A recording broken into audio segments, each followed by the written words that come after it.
Good morning students, welcome to TSN school. हम पढ़ रहे हैं कक्षा 10 हिंदी का पाठ्यक्रम। आज हम स्पर्श का गद्य पाठ पढ़ेंगे।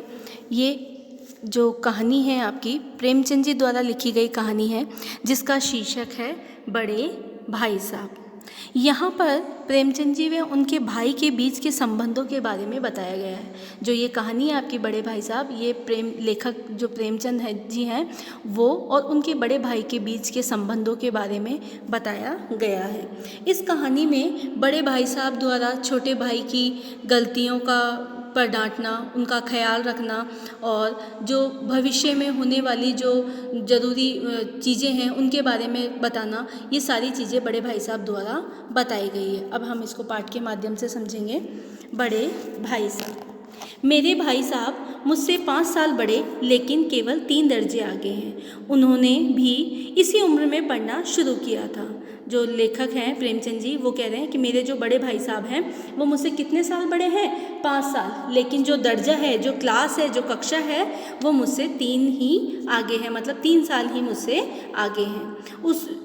उन्होंने भी उसी उम्र में पढ़ना शुरू किया था जब मैंने शुरू किया, लेकिन तालीम जैसे महत्व के मामले में वह जल्दबाजी से काम लेना पसंद न करते थे। जो लेखक हैं वो क्या कह रहे हैं कि जिस उम्र में मैंने अपनी पढ़ाई शुरू की थी उसी उम्र में उन्होंने भी अपनी पढ़ाई शुरू की, लेकिन जो बड़े भाई साहब हैं वो शिक्षा जैसे महत्व के मामले में जल्दबाजी नहीं करते। वो क्या कहते हैं कि इस भवन की बुनियाद खूब मजबूत डालना चाहते थे। वो क्या कहते हैं कि ये जो शिक्षा की जो नींव है, बुनियाद मतलब नींव, इसको बहुत मजबूती से रखना चाहते थे, बहुत मजबूत रखना चाहते थे, जिस पर आलीशान महल बन सके। वो कहते हैं कि अगर आपने अपने बचपन में ही अच्छी शिक्षा ग्रहण नहीं की तो आपका जो भविष्य है वो कैसे सुंदर बन सकेगा, कैसे आप उस भविष्य को संवार सकोगे। आलीशान मतलब बहुत सुंदर, जो भविष्य को संवार सके। मतलब अगर आप अपनी नींव को अच्छे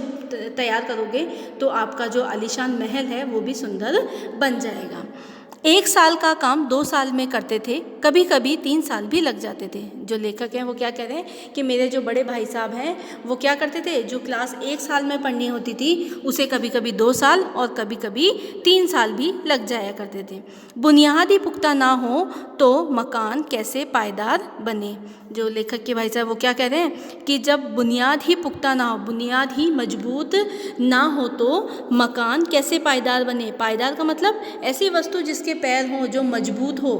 तो वो कह रहे हैं कि अगर आप अपनी नींव को ही क्या कर दिया, मजबूत नहीं बनाया, तो आपका जो भविष्य है वो कभी मजबूत नहीं होगा। मैं छोटा था, वह बड़े थे। मेरी उम्र 9 साल की थी और वह 14 साल के थे। उन्हें मेरी तंबीही और निगरानी का पूरा और जन्मसिद्ध अधिकार था। क्या कह रहे हैं लेखक जी कि मेरी उम्र कितने साल की थी? 9 साल की, और वो मुझसे कितने साल बड़े थे? 5 साल बड़े थे, वो 14 साल के थे।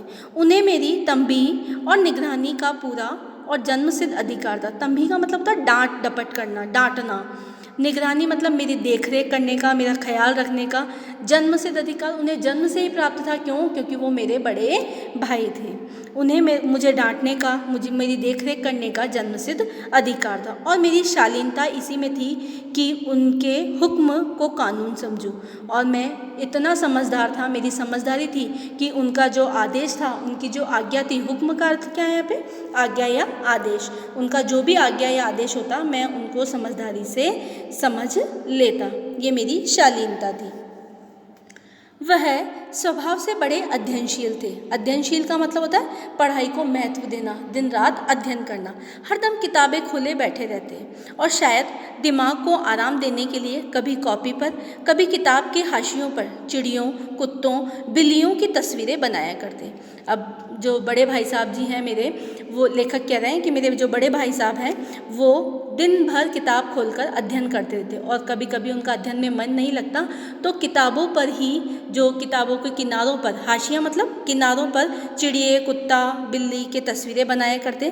कभी कभी एक ही नाम या शब्द या वाक्य 10-20 बार लिख डालते। अगर मन नहीं लगता पढ़ने में तो वहाँ पर क्या करते, एक ही नाम को बार बार लिखते रहते। कभी एक शेर को बार बार सुंदर अक्षरों में नकल कर दे। कोई शेर व शायरी थी तो उसको भी बार बार लिख लिख कर नकल करते थे। ऐसी शब्द रचना करते जिसमें ना कोई अर्थ होता ना कोई सामंजस्य। सामंजस्य का मतलब क्या होता है? तालमेल, मतलब कोई संबंध नहीं होता था, ऐसी वो शब्द रचना कर दिया करते थे। मसलन यानी उदाहरण के लिए देखिए, एक बार उनकी कॉपी पर मैंने यह इबारत देखी। इबारत का मतलब क्या होता है यहाँ पर? लेख। मैंने एक मतलब मैंने एक उनकी कॉपी देखी, उस पर एक लेख लिखा था। क्या लिखा था? स्पेशल, अमीना, भाइयों भाइयों, दरअसल भाई भाई, राधे श्याम, श्रीयुत, राधे श्याम, 1 घंटे तक। इसके बाद एक आदमी का चेहरा बना हुआ। ये लेख देखने के बाद मुझे लगा कि भाई साहब ये क्या लिख रहे हैं। मैंने आपको पहले ऊपर बोला कि इनके लिखने का कोई तुक नहीं था, कोई तालमेल नहीं था इनका, जिसका कोई अर्थ नहीं होता था। ऐसी ऐसी बातें ये लिख दिया करते थे। मैंने देखा, लेकिन मैंने बहुत चेष्टा की कि इस पहेली का कोई अर्थ निकालूं। चेष्टा मतलब कोशिश। पहेली यानी ये जो उलझन, ये जो वाक्य जो इन्होंने लिखे हैं, ये जो शब्द इन्होंने लिखे हैं, मैं कोशिश कर रहा था कि इसको सुलझाऊं, लेकिन इसका मैं कोई अर्थ नहीं निकाल सका, लेकिन असफल रहा और उनसे पूछने का साहस ना हुआ। मैं बड़े भाई साहब से डरता था तो मैं उनसे पूछने का साहस नहीं कर सका। वह 9वीं जमात में थे, मैं 5वीं में। उनकी रचनाओं को समझना मेरे लिए छोटा मुँह बड़ी बात थी। जो बड़े भाई साहब हैं वो कौन सी क्लास में थे? कक्षा 9 में, और मैं 5वीं कक्षा में था।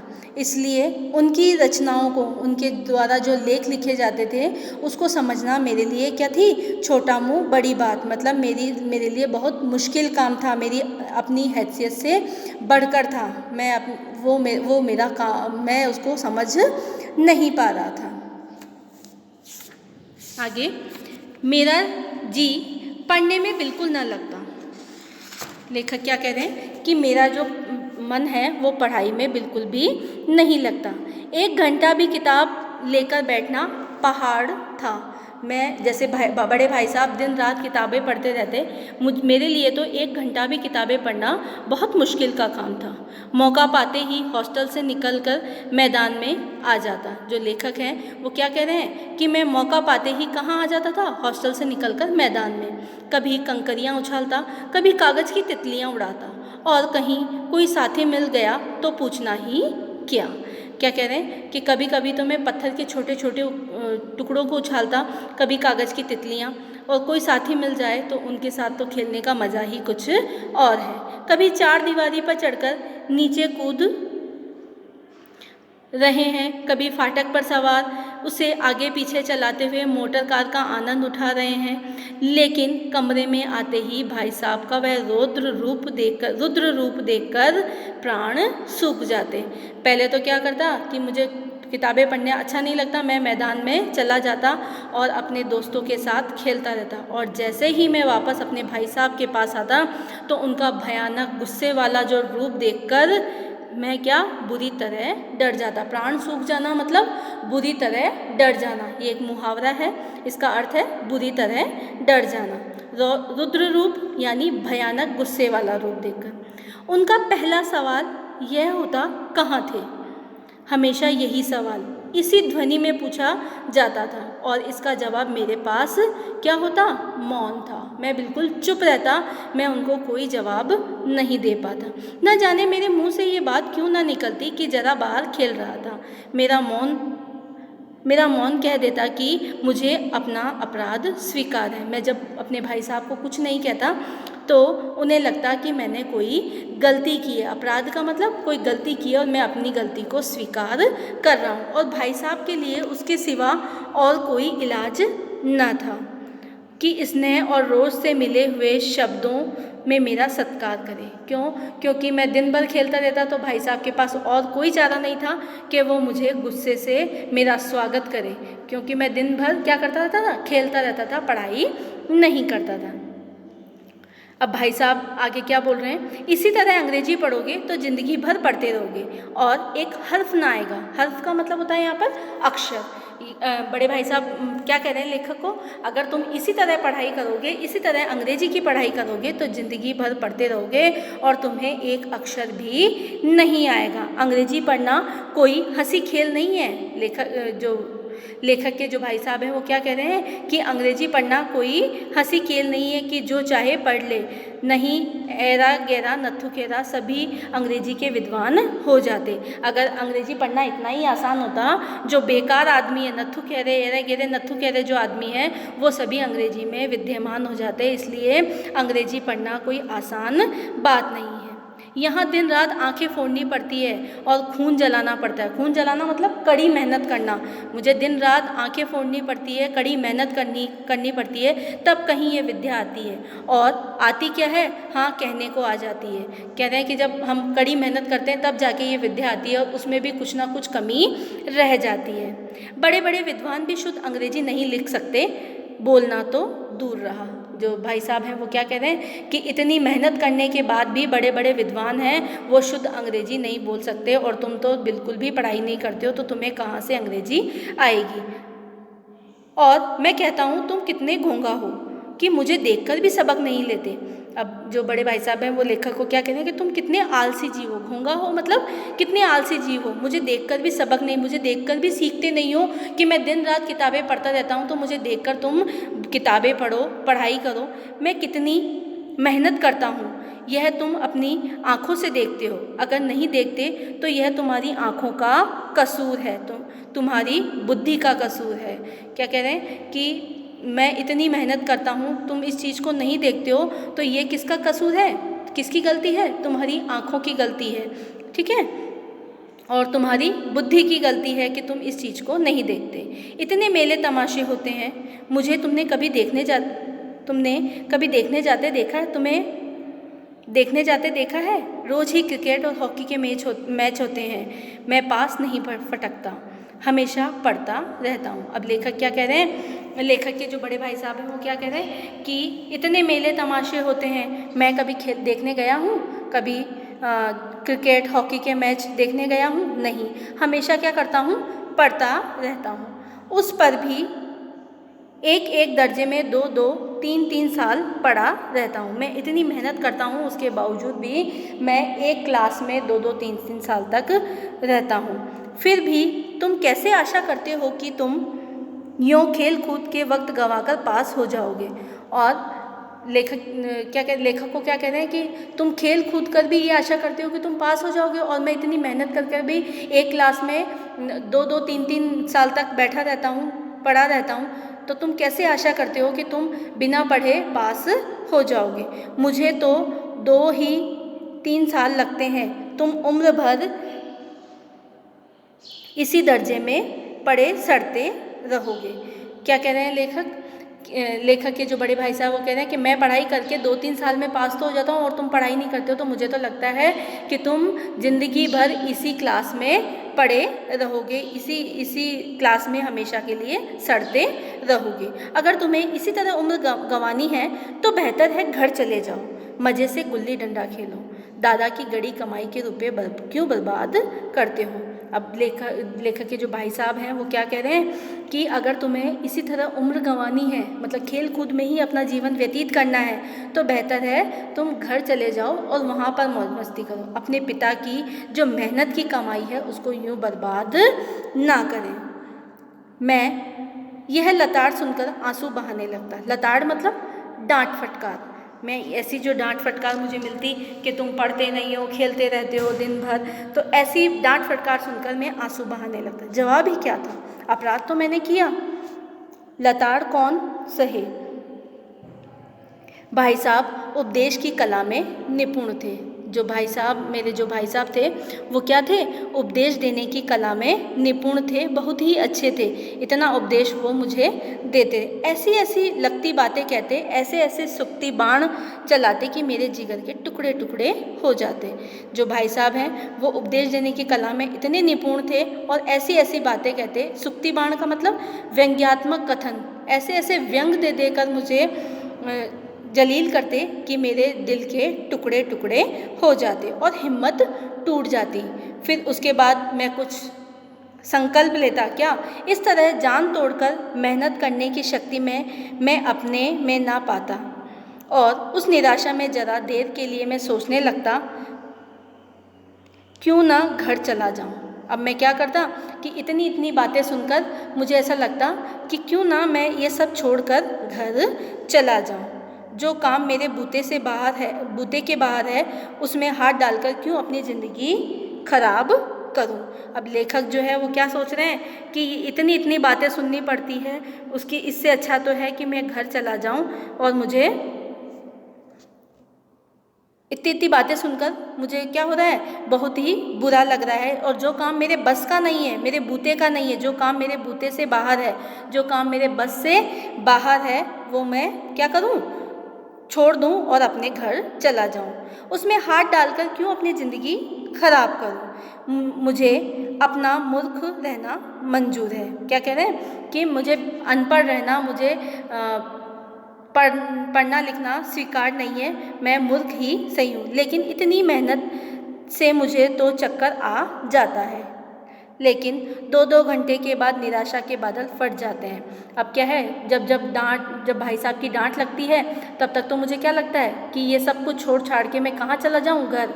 लेकिन जब निराशा के बादल, जब मैं बिल्कुल निराश होकर 2 घंटे तक फ्री हो जाता, उसके बाद मुझे समझ में आता, नहीं यही हमारी दुनिया है। फिर मैं सोचता और मैं इरादा करता कि आगे से खूब जी लगाकर पढ़ूंगा। फिर मुझे डांट फटकार का थोड़ा असर होता तो मुझे लगता कि मैं अब खूब पढ़ाई करूंगा।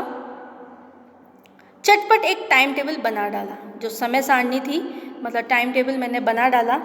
बिना पहले से नक्शा बनाए, कोई स्कीम तैयार किए, काम कैसे शुरू करूं, ये सब चीज़ें तो मैंने तैयार नहीं की, लेकिन बस मैंने टाइम टेबल बना डाला। मैंने एक योजना बनाई। टाइम टेबल में खेल कूद की मत बिल्कुल उड़ जाती, मतलब जो समय सारणी में बनाता पढ़ने के लिए टाइम टेबल जो बनाता, उसमें जो खेलने की जो आदत थी वो बिल्कुल ही खत्म हो जाती थी। प्रातःकाल 6 बजे उठना, मुँह हाथ धो नाश्ता कर पढ़ने बैठ जाना। 6 से 8 तक अंग्रेजी, 8 से 9 तक हिसाब, 9 से 9:30 तक इतिहास, फिर भोजन और स्कूल। मतलब क्या कह रहे हैं लेखक, क्या कह रहे हैं कि मैंने जो टाइम टेबल बनाया उसमें प्रातःकाल यानी सुबह के समय में 6 से 6 बजे उठना, फिर मुंह हाथ धोकर नाश्ता कर पढ़ने बैठ जाना। 6 से 8 तक क्या पढ़ना था, अंग्रेजी, और 8 से 9 तक हिसाब यानी गणित का काम, 9 से 9:30 तक इतिहास, फिर भोजन और 9:30 बजे स्कूल। 3:30 बजे स्कूल से वापस होकर आधा घंटा आराम, 4 से 5 तक भूगोल, 5 से 6 तक ग्रामर, आधा घंटा हॉस्टल के सामने टहलना यानी घूमना, 6:30 से 7 तक अंग्रेजी कंपोजिशन, फिर भोजन करके 8 से 9 तक अनुवाद, 9 से 10 तक हिंदी, 10 से 11 तक विविध विषय, फिर विश्राम। यानी मेरा जो टाइम टेबल था वो सुबह 6 से रात को 11 बजे तक फिक्स कर लिया, और उसमें मैंने खेल कूद के लिए कोई जगह नहीं बनाई। जो लेखक हैं उन्होंने टाइम टेबल तैयार किया, उसमें उन्होंने खेल कूद का कोई जगह नहीं दी। मगर टाइम टेबल बना लेना एक बात है और उस पर अमल करना दूसरी बात। लेखक क्या कह रहे हैं कि मैंने टाइम टेबल तो बना लिया, लेकिन उसका पालन करना बहुत मुश्किल था। टाइम टेबल तो बना लिया लेकिन उसका पालन करना बहुत मुश्किल काम था। पहले ही दिन उसकी अवहेलना शुरू हो गई। अवहेलना का मतलब क्या होता है, तिरस्कार। मतलब पहले ही दिन से ही मैंने उसकी अवहेलना करना शुरू कर दिया, उसका पालन नहीं किया। मैदान की वह सुखद हरियाली, हवा के हल्के हल्के झोंके, फुटपाथ की वह उछल कूद, कबड्डी के वह दाव घात, वॉलीबॉल की वह तेजी और फुर्ती मुझे अज्ञात व अनिवार्य रूप से खींच ले जाती। मतलब जिसे मैं नहीं जानता था वो भी मुझे, मतलब वो जो सारी चीज़ें हैं वो मुझे क्या कर रही थी, अपनी ओर खींच रही थी। मुझे ऐसा लग रहा था कि कुछ ज़रूरी काम है जो मैं छोड़ रहा हूँ। अनिवार्य रूप से खींच ले जाना मतलब बहुत ज़रूरी हो गया था मुझे वॉलीबॉल खेलना, मैदान में जाना, मैदान की हरियाली देखना, और वहाँ जाते ही सब कुछ भूल जाता। भाई साहब की डांट भूल जाता, टाइम टेबल भूल जाता, सब कुछ मैं भूल जाता। वह जानलेवा टाइम टेबल, वह आँख फोड़ पुस्तकें किसी की याद न रहती। जानलेवा मतलब जो टाइम टेबल मैंने बनाया वो जान के लिए जो खतरा था वो सब मैं भूल जाता। ना ही मुझे कोई पुस्तक याद रहती और भाई साहब की नसीहत और फजीहत का अवसर मिल जाता। और मैं जब खेलने जाता तो भाई साहब को क्या मिल जाता? सलाह देने का और मुझे अपमान करने का अवसर मिल जाता। मैं खेल के आऊँगा, फिर भाई साहब मुझे डांटेंगे। मैं उनके साये से भागता, उनकी आंखों से दूर रहने की चेष्टा करता। चेष्टा मतलब यहाँ पर कोशिश करता। मैं उनके साये से भागने की और उनकी आंखों से दूर रहने की कोशिश करता। कमरे में इस तरह दबे पाँव आता, दबे पाँव मतलब बिना आवाज़ के आता कि उन्हें खबर ना हो। उनकी नज़र मेरी ओर उठी और मेरे प्राण निकले। मतलब जैसे ही भाई साहब ने मुझे देखा, मैं वापस क्या हो गया? शुद्ध हो गया, बिल्कुल सूख गया।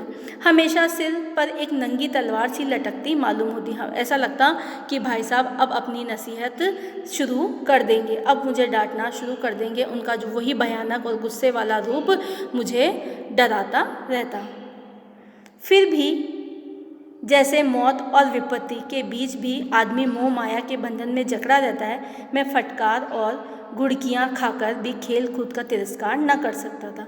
जिस प्रकार से मौत और जो विपत्तियाँ, जो मुसीबत होती है, उसके बीच में भी आदमी हंसी खुशी से अपना जीवन व्यापन करता रहता है, उन बंधनों में जकड़ा रहता है। उसे मालूम है कि एक ना एक दिन मौत आने, फिर भी वो पैसों के पीछे भागता रहता है। उसी प्रकार ही लेखक क्या कह रहे हैं कि मुझे भाई साहब की जो फटकार है और जो गुस्से भरी बातें, घुड़कियाँ मतलब गुस्से भरी जो बातें हैं, वो सब खेलकूद के बीच में मुझे क्या लगती थी? बुरी नहीं लगती थी। मैं खेलकूद को क्या करता था?